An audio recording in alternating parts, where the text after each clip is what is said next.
ወንጌል በምዕራፍ 2 ቁጥር 17 ላይ ያለውን ኃይለ ቃል መነሻ በማድረግ ነው። የቤት ቅናት በላኝ የሚል ቃል ተጽፎ እንዳለ አሰቡ በሚል ቃል እንማራለን። የዚህ ትምህርት መሰረታዊ ጭብጥ ሐሳብ ክርስቲያን ማንነቱን በማስተዋል ማየት እንዲችል ማድረግ ነው። ብዙ ጊዜ እንደሚታወቀው አሁን የሳምንት ምኩራብ ነው። ምኩራብ በቅዱስ ያሬድ የጊዜ ቀመር መሰረት ሶስተኛ የዐቢይ ጾም ሳምንት ነው። ምኩራብ ተብሎ ይጠራል። ቅድም እንደሰማነው ጌታችን በምኩራብ ገብቶ ማስተማሩ ይነገራል። ከምኩራብ ደግሞ ከፍ ባለ በቤተ መቅደሱ ተገኝቶ በቤተ መቅደሱ የማንጻት መቅደሱን የማክበር የማጽዳት ስርዓት እንደፈጸመ እናያለን። በዚህ ምክንያት ብዙ ጊዜ የሚነገረው እንዲህ ባለ በዓል የህንፃ ቤተ መቅደሱ ሁኔታ ብቻ ነው የሚታየው። ነገር ግን ሰው ልክ እንደ ደቀ መዛሙርቱ ጌታችን ይህንን ሲያደርግ ራሱን አስተውሎ ሰውነቱ መቅደስ እንደሆነ አስቦ በውስጡ ለክርስቶስ የማይመቹ ጉዳዮች ካሉ እነሱን ለማስወገድ ራሱን ማዘጋጀት እንዲችል እድል የሚፈጥር በዓል ነው፣ ቀን ነው። በቅዳሴው እንደተነበበልን ጌታችንና መድኃኒታችን ኢየሱስ ክርስቶስ በቃና ዘገሊላ ተአምራቱን ከፈጸመ በኋላ ወደ ቅፍርናሆም ወርዶ በቅፍርናሆም ጥቂት ቀን ቆየ። ከዚያ በኋላ የአይሁድ ፋሲካ ቀርቦ ስለነበረ ከኢየሩሳሌም ከቅፍርናሆም ወደ ኢየሩሳሌም እንዲሻገር ተገደደ። ክርስቶስ በዓሉን ለማክበር ይህንን በዓል ለማከናወን ወደ ኢየሩሳሌም ተገኘ። በቤተ መቅደስ ገባ። መቅደሱን በወንጌሉ እንደሰማችሁት ቅድም መቅደሱን እርሱ በሚጠብቀው መንገድ በሚፈልገው መንገድ አላገኘውም። መቅደሱን በአደራ የተረከቡት መቅደሱን በኃላፊነት የወሰዱት የቤተ መቅደሱ አገልጋዮች ቤተ መቅደሱን ለሌላ አገልግሎት ሲጠቀሙበት አገኛቸው። በዚህ ምክንያት ክርስቶስ ጅራፍ ገመደ። በጅራፍ መቅደስ ውስጥ ያለውን አጸዳ። በጣም የሚገርመው አንደኛ በመቅደስ ውስጥ በሬዎች ነበሩ፣ በጎች ነበሩ፣ ፍየሎች ነበሩ። እነዚህ መስዋዕተ ኦሪት ናቸው። ርግቦቹን ባለቤቶቹ ይዘው እንዲወጡ አዘዛቸው። ከዚያ በኋላ ቤቴ የአባቴ ቤት የጸሎት ቤት ይባላል፣ እናንተ ግን መነገጃ አደረጋችሁት ወይም አታደርጉት በማለት ክርስቶስ ተናግሯል። ወንጌሉ አጠቃላይ ስለዚህ ነገር ነው የሚነግረን። በዚህ ክፍል ውስጥ አንደኛ ወደ ኢየሩሳሌም መውጣቱን ክርስቶስ መቅደሱን ማጽዳቱን እና ወደ ኢየሩሳሌም ደግሞ ሲወጣ ለአይሁድ ሕግና ስርዓት ተገዥ ሆኖ ከሕግ በታች መሆኑን ለማሳየት በእኛ ሥጋ የተገለጠ አምላካችን ሕግ አፍራሽ ሳይሆን አይሁድ የሰሩትን ሕግ የጠበቀላቸው ኋላ ወደ መስቀል ሲያወጡት ለኃጢአታቸው ምክንያት ያላገኙ እንዲህ ስላደረገ ነው የሰቀልነው ለማለት እንኳን እድል እንዲያገኙ አልፈቀደላቸውም። ክርስቶስ በሚገባ ስርዓታቸውን አከናውኗል። ሕጋቸውን ፈጽሞላቸዋል። የሚለወጠውን ሕግ ሳይቀር የሚሻረውን ሕግ ሳይቀር ለአዲስ ኪዳን የማያስፈልገውን ጥላ ሆኖ የሚያልፈውን ሕግ ሳይቀር ክርስቶስ አይሁድ ደስ እንዲሰኙ ፈጽሞላቸዋል። አሁንም ፋሲካቸው ቀርቧል። አሮጌ ፋሲካ፣ የሚለወጥ ፋሲካ፣ የሚያረጅ ፋሲካ፣ ምውት መስዋዕት የሚቀርብበት ፋሲካ፣ የሚሞት መስዋዕት፣ ሕይወት የሌለው መስዋዕት የሚቀርብበት ነው። ግን ክርስቶስ በዚህ በዓል ለመታደም በበዓላቸው ለመታደም እና በመቅደስ ውስጥ ግን ሲገኝ ነውረኞችን አገኘበት። መቅደስ ውስጥ ለመቅደሱ የማይመጥኑ ከዓላማው የተለዩ ከፈቃዱ የወጡትን በመቅደሱ አገኘ ክርስቶስ። በዚህ ጊዜ ክርስቶስ ይህን ቅድም ያነበብነው ድርጊት ፈጸመው።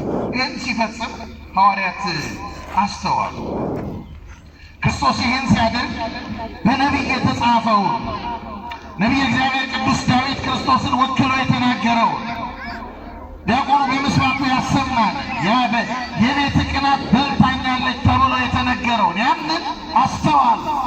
እንዴት የእግዚአብሔር ቤተ መቅደስ ሰው ለመቅደሱ መቅናት እንደሚገባ፣ ለመቅደሱ የተለየ ሰው መቅደሱ እንዲከብር ሁልጊዜ ኃላፊነት ወስዶ መኖር እንደሚገባው ደቀ መዛሙርቱ አስተዋሉ። የቤተ ክርስቲያን ሕይወት ክርስቶስን የመፈለግ ሕይወት ነው። የክርስቶስን ፍለጋ የመከተል ሕይወት ነው። የክርስቶስን ፈቃድ የመፈጸም ሕይወት ነው።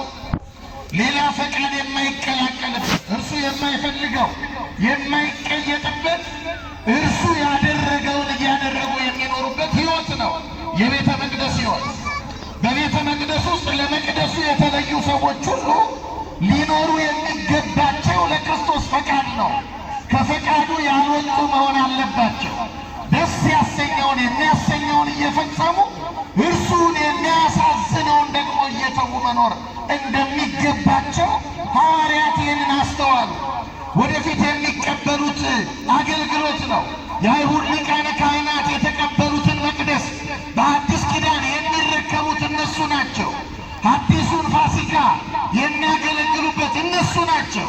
የማያረጀውን ሕይወት የሚገልጡበት እነሱ ናቸው። ስለዚህ ክርስቶስ ያደረገውን እያደረጉ መጓዝ ስለሚገባቸው ክርስቶስ ያን ሲያደርግ አስተዋሉ። የቤት ቅናት በልታኛለች ተብሎ የተጻፈው ትዝ አላቸው። ክርስቲያኖች ክርስትና ማስተዋል ነው።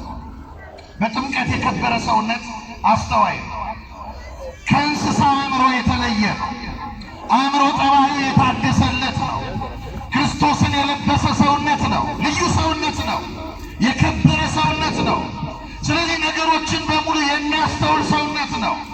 የሚደረገው በዘመን የሚሆነው ክፉን አይቶ አስተውሎ ራሱን ከክፉ አርቆ ለመኖር ሕይወቱን የሚያቅም ሰውነት ነው። ሐዋርያት በክርስቶስ የከበሩ ስለነበሩ ክርስቶስ ያደረገውን ነገር ተመልክተው ምን አደረጉ? አስተዋሉ። የቤተ ቅናት በልታኛለች። እነሱ ማድረግ እንደማይገባቸው ተረዱ። በዚህ ዕለት ክርስቶስ ከተጠመቀ በኋላ ነው ወደ ቤተ መቅደሱ የገባው። ክርስቶስ የጥምቀትን ሰዓት እስኪፈጽም ድረስ በዮርዳኖስ በዮሐንስ እጅ እስኪጠመቅ ድረስ በመቅደስ ውስጥ በአደባባይ አልተገለጠም። በመቅደስ ውስጥ በአደባባይ አልታየም። የኖረው ክርስቶስ መቅደስ ተገኝቷል፣ ግን በስውር አንዳንድ ጊዜ ሊቃነ ካህናቱን ጠጋ ብሎ የአይሁድ መምህራንን ረበናቱን ጠጋ ብሎ ጥያቄ እየጠየቃቸው ከእነሱ እየሰማ ይወጣ ነበር። አሁን ግን ከተጠመቀ በኋላ ክርስቶስ በአደባባይ ተገለጠ፣ ለማስተማር ተገለጠ። የአይሁድን ፋሲካ ከማክበር በኋላ ክርስቶስ በዚህ መቅደስ በአደባባይ የመቅደሱ ባለቤት እንደሆነ፣ የመቅደሱ ባለስልጣን እንደሆነ፣ የመቅደሱ ጌታ እንደሆነ፣ መቅደሱ ውስጥ ሊሰራ የሚገባው ምን እንደሆነ ለሐዋርያት ለቤተ ክርስቲያን መመሪያን የሚሰጥ ሕግ የሚሰራ የሕግ ምንጭ እንደሆነ ክርስቶስ በቤተ መቅደስ ውስጥ ተገኝቶ በአደባባይ ተገልጦ ይህንን አሳየ። ባለስልጣንነቱን ገለጠ ክርስቶስ። ልብ በሉ። አንደኛ ክርስቶስ መጀመሪያ አይሁድን ፋሲካ አከበረላቸው። ከዚህ ምን እንማራለን? በየትኛውም የሕይወት ደረጃ ላይ ብንሆን፣ በየትኛውም የስልጣን እርከን ላይ ብንሆን፣ በየትኛውም የሀብት አቅም ቢኖረን፣ በየትኛውም አይነት ነባራዊ ሁኔታ የከበረ ነው በሚባል ስመጥር በሚባል ነባራዊ ሁኔታ ብንኖር ለክርስቶስ ቤተ መቅደስ መገዛት እንደሚገባ ክርስቶስ አስተማረ። ሰው በሀብት ቢሰለጥን ክርስቶስን የሚያህል ባለጸጋ ሊሆን አይችልም። ሰማይና ምድርን የሚመግብ ብቸኛ ባለጸጋ እሱ ነው። ስሙ የተመሰገነ ይሁን። ሰው የፈለገ ባለጸጋ ቢሆን አቅሙ ውስን ነው። ሰጥቶ በትኖ የሚቸገር ነው። በትኖ የማይቸገር፣ ዘርቶ የማይቸገር፣ መግቦ የማይቸገር እውነተኛ ባለጸጋ ክርስቶስ ነው። ስለዚህ ማንም እናያለን፣ አይ እኔ እኮ ባለሀብት ነኝ፣ እኔ እኮ ባለጸጋ ነኝ፣ በቤተ መቅደሱ ድሆች የሚያደርጉትን ላደርግ አይገባኝም፣ ድሆቹ ለካህናት እንደሚታዘዙ እኔ ልታዘዝ አይገባኝም፣ ገንዘብን ከሰጠው ይበቃኛል እንዳንል ባለጸግነታችን ለቤተ ክርስቲያን ስራ ለክርስቶሳዊ ሕይወት እምቢ እንዳይል ክርስቶስ ከሕግ በታች ሆኖ አሳየ፣ አርአያ ሆነ። እውነተኛ አስተዋይ ባለጸጋ አይ እኔ እኮ በዚህ ምድር ላይ ምንም ባለጸጋ ብሆን፣ ብዕል ቢበዛልኝ፣ ምንም ሀብታም ብሆን፣ ምንም የተሻለ መኪና ብነዳ፣ የተሻለ ኑሮ ብኖር፣ በቤተ መቅደሱ ግን ምስኪን ድሃ ነኝ ማለት ነው። ጉድለቴ የሚሞላ ድሃ ነኝ። ሀብቴ የማይሞላው ማንነት የሚሰጠኝ አምላክ ያለበት ቤት ነው ብለን ለስርዓቱ መገዛት እንዲገባ ክርስቶስ ክርስቶስ አርአያና ምሳሌ ሆነ። ከሕግ በታች ሆነ። የአይሁድን ፋሲካ አክብሮ ፋሲካ ራሱ ፋሲካ ሲሆን ክርስቶስ የአይሁድን ፋሲካ አከበረላቸው፣ መስዋዕታቸውን ጠበቀላቸው። ክርስቶስ አያችሁ በመቅደሱ እንዴት መኖር እንደሚገባን አርአያ ሆነ። ፋሲካው በቀረበ ጊዜ ወደ ኢየሩሳሌም መጣ። መጀመሪያ ቅፍርናሆም ነበር። ቅፍርናሆም የምትባለው ቅዱስ ጴጥሮስ መንደር ናት። ቅፍርናሆም የምትባለው ለዚህ ለጥብርያዶስ ከተማ ቅርብ የሆነች ናት። በቅፍርናሆም መቅደስ የለም። በቅፍርናሆም ከ48 በላይ የሚሆኑ ምኩራባት አሉ፣ ምኩራቦች አሉ። እነዚህ ምኩራብ ቤተ ጸሎት ነው። ምኩራብ ችግር የወለደው መጠለያ ነው።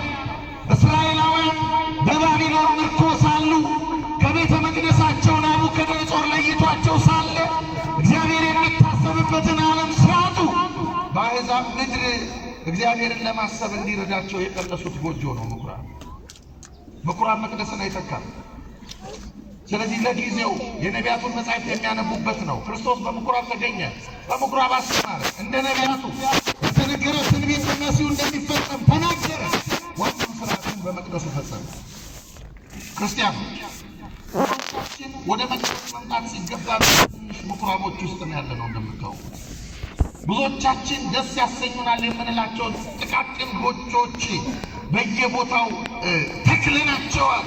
መቅደሱን ማየት እንዳንችል የከለከሉንን ምኩራባት አፍርሶ መምጣት እንደሚገባ መቅደሱ ከተገለጠ በኋላ በምኩራብ በታችኛው ሕይወት መኖር እንደማይገባ አሳየን ክርስቶስ። ምኩራቡን ተውና ፋሲካው ስለቀረበ የደስታ መፈጸሚያ የደስታ መሠዊያ ወደ ሆነችው ኢየሩሳሌም ወዳለችው ቤተ መቅደስ ክርስቶስ ቀረበ። አዲሱ ፋሲካ የሚከበረው በመቅደሱ ነው። ክርስቲያኖች የኛ ዘላለማዊ ደስታ ያለው በመቅደሱ ነው። የኛ መንፈሳዊ ደስታ ያለው በመቅደሱ ነው። ዓለም እንደምታውቁት የብዙዎቻችንን ደስታ ነጥቀዋለች። ዓለም ወስዳብናለች። ሰው ደስተኛ አይደለም። ሰው በዚህ በሀገሩ ደስተኛ አይደለም። ሰው በሚሆነው ደስተኛ አይደለም። በባለስልጣናቱ ደስተኛ አይደለም። ሰው ዛሬ ከፍ ብሎ በኤጲስቆጶሳቱ ሳይቀር ደስተኛ አይደለም። በካህናቱ ደስተኛ አይደለም። በሰባኪያኑ ደስተኛ አይደለም። እንዲህ ያለ ደስታ ሲጠፋ ደስታን ማሳየት የሚችሉን አርአያ መሆን የሚችሉን ስናጣ በዓይናችን ፊት ክርስቶስ ያከበረውን መቅደስ እናያለን። ክርስቶስ ያከበረው መቅደስ የመንፈሳዊ ደስታችን ምንጭ ነው። ክርስቶስ ያከበረው መቅደስ ሁልጊዜ ሕይወት የሆነውን መንፈሳዊ ደስታ የሚለግሰውን ከኃጢአት ቀንበር የሚያላቅቀውን በጎና የማያረጀውን መስዋዕት የምናገኝበት ነው። መቅደስ አሳየን። ምኩራቡን ትቶ ወደ መቅደሱ ገባ። ክርስቶስ ገባ ወደሚያሳርፈው መቅደስ ሰዎችን ሁለት ነገሮች አከናወነ ክርስቶስ በመቅደሱ። የመጀመሪያው መቅደሱን አነጻ። አስተውል። ክርስቶስ ባረጀ ልብ እንደማያድር ነገረን። ክርስቶስ በኃጢአት በወደቀ ልብ የማያድር አምላክ እንደሆነ ነገረን። ክርስቶስ አልባሌ ነገሮች በተሸከመ ማንነት ውስጥ የማይገኝ አምላክ እንደሆነ መቅደሱን በማጽዳት በማንጻት ነገረን። ወደ ቤተ መቅደሱ ገባ ክርስቶስ። በመቅደሱ ውስጥ ያገኘው ሌላ አያችሁ። ወደዚህ መቅደስ እስኪመጣ በኢየሩሳሌም ክርስቶስ ተገለጸ። ለምን እንደመጣ አንደኛ ቤቱ በነቢዩ በሐጌ እንደተነገረ ከፊተኛው ቤት ክብር የኋለኛው ቤት ክብር ይበልጣል እንደተባለ መሥዋዕተ ኦሪትን ካስተናገደችው መቅደስ እርሱ በመግባቱ አዲሱ በግ ኢየሱስ ክርስቶስ በመግባቱ የከበረ ሕይወት እንደሆነ የከበረ ቤት እንደሆነ ከሶሎሞን ቤተ መቅደስ የከበረ እንደሆነ ለማሳየት ክርስቶስ ወደዚህ መቅደስ ገባ። ዮሐንስ መጥምቅ አልሰበከም በመቅደስ እንደምታውቁት። ዮሐንስ መጥምቀ መለኮት ቅዱስ ዮሐንስ ያስተማረው በገሊላ አውራጃ ነው። በጣም የሚገርመው ዮሐንስ ባስተማረበት መንደርም ክርስቶስ አላስተማረም። ክርስቶስ ደግሞ በተገለጠበት መቅደስም ዮሐንስ መጥምቅ አላስተማረም። ዮሐንስም ክርስቶስን እንደ አምላክነቱ አክብሮታል። ክርስቶስም ዮሐንስን እንደ መንገድ ጠራጊነቱ አክብሮታል። ያስተማረውን ትምህርት ብቻ እውቅና ሰጠለት ክርስቶስ። አልተገለጠም። በመቅደሱ ሊገለጥ የሚገባው የነቢያት መገለጫቸው የዘመነ ተስፋ ሰው ነው። ስለዚህ በመቅደሱ በአዲስ ኪዳን መጀመሪያ ሊገለጥ የሚገባው ክርስቶስ ስለሆነ ዮሐንስ ወደ መቅደስ ሄዶ አላስተማረም። ከዚህ ምን እንረዳለን? መቅደሳችን ፍጡር የሰራልናል።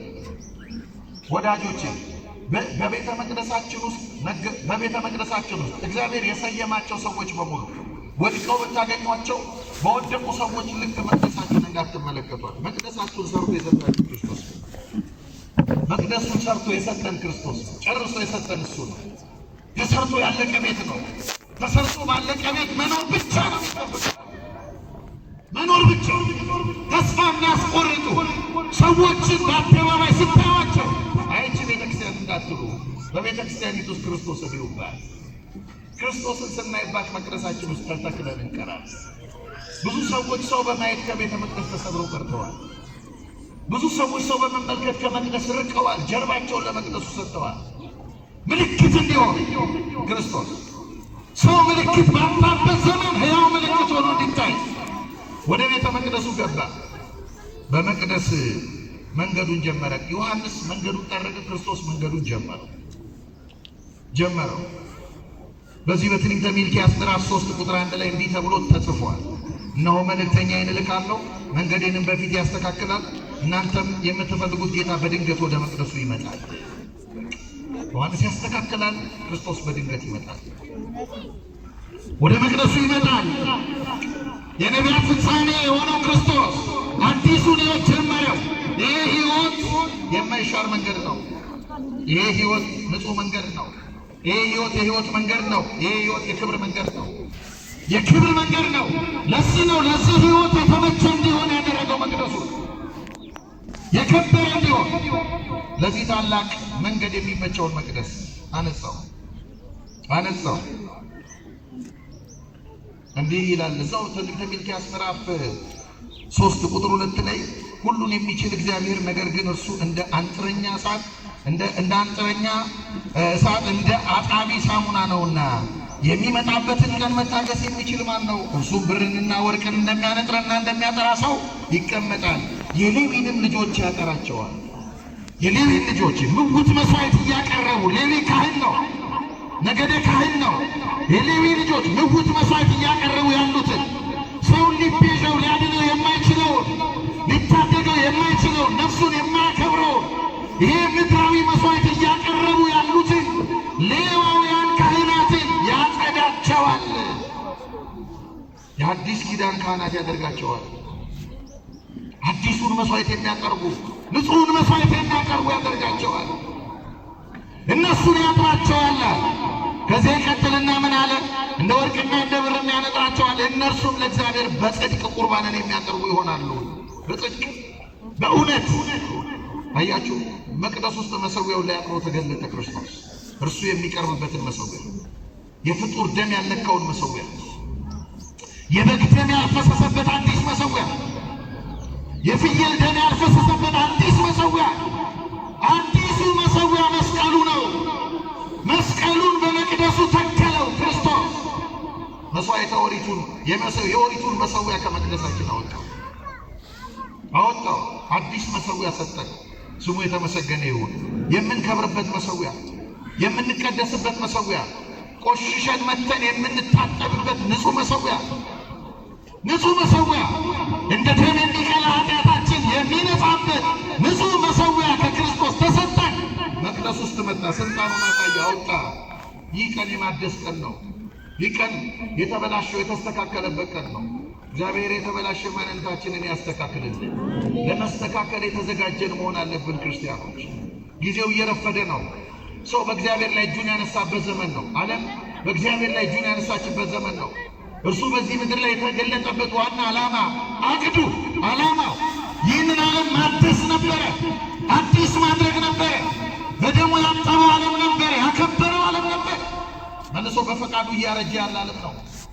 ባደሰው መቅደስ ውስጥ መኖር፣ እየታደሱ መኖር፣ በኃጢአት የጎሰቆለ በኃጢአት ያረጀ ማንነትን በንስሐ እያደሱ ለመኖር ክርስቶስ ይህንን አመቻቸ።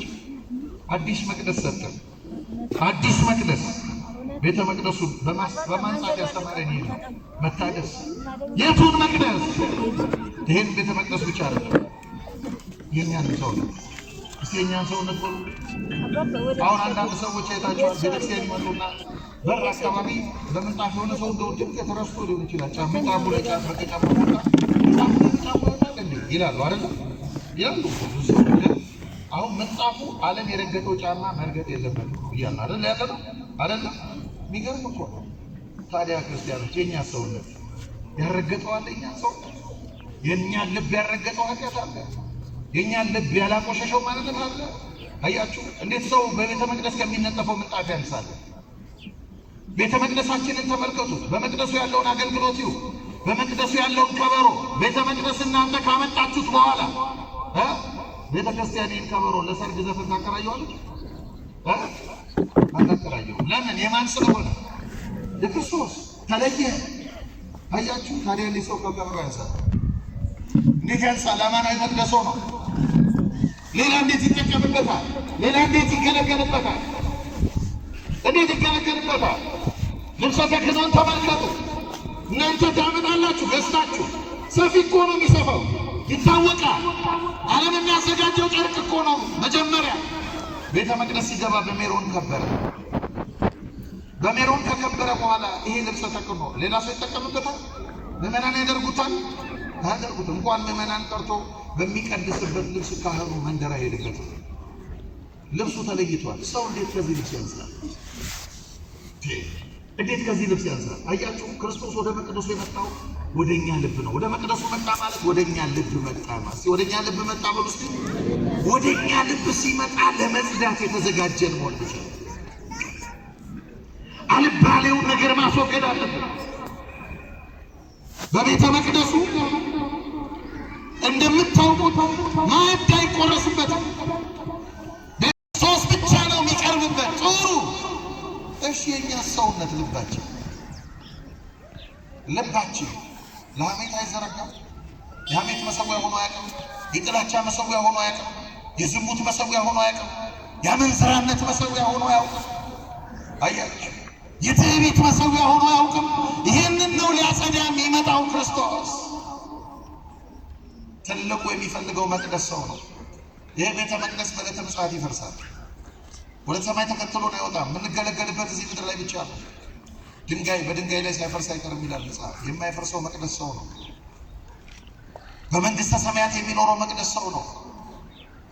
ከዚህ ቤተ መቅደስ የሚበልጠው ሰው ነው።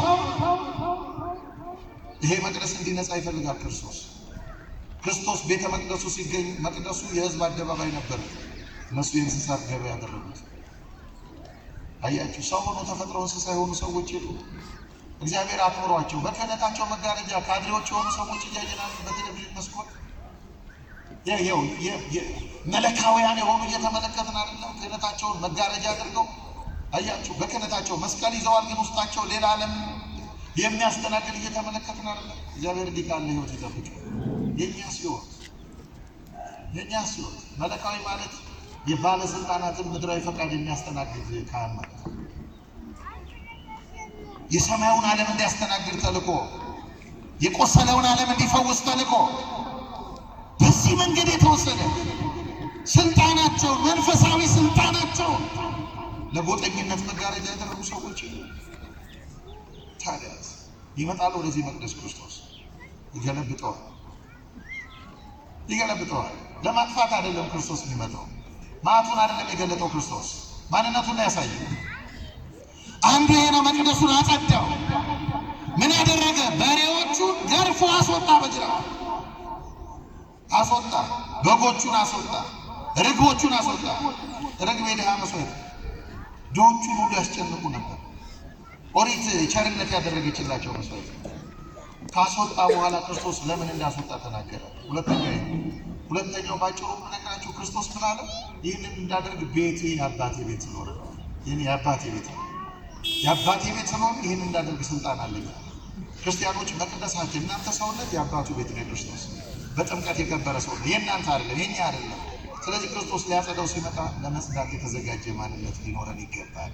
የቤት ቅናት በላይ ተብሎ እንደተጻፈ አስተዋሉ። አስተውለን ክርስቲያኖች ይሄ ሰውነት የእርሱ ቤት ነው፣ ሌላ ሊስተናገድበት አይገባም ብለን በንስሐ ጠርገን ከውስጣችን ለእሱ የማይመቸውን ልናወጣው ይገባል። እግዚአብሔር አምላካችን ቅዱስ ቤተ መቅደስ ሆነን ክርስቶስ የሚተናገድበት መቅደስ ሆነን ደስ የሚሰኝበት መቅደስ ሆነን መንግስቱን እንድንወርስ መድኃኔዓለም ይርዳን።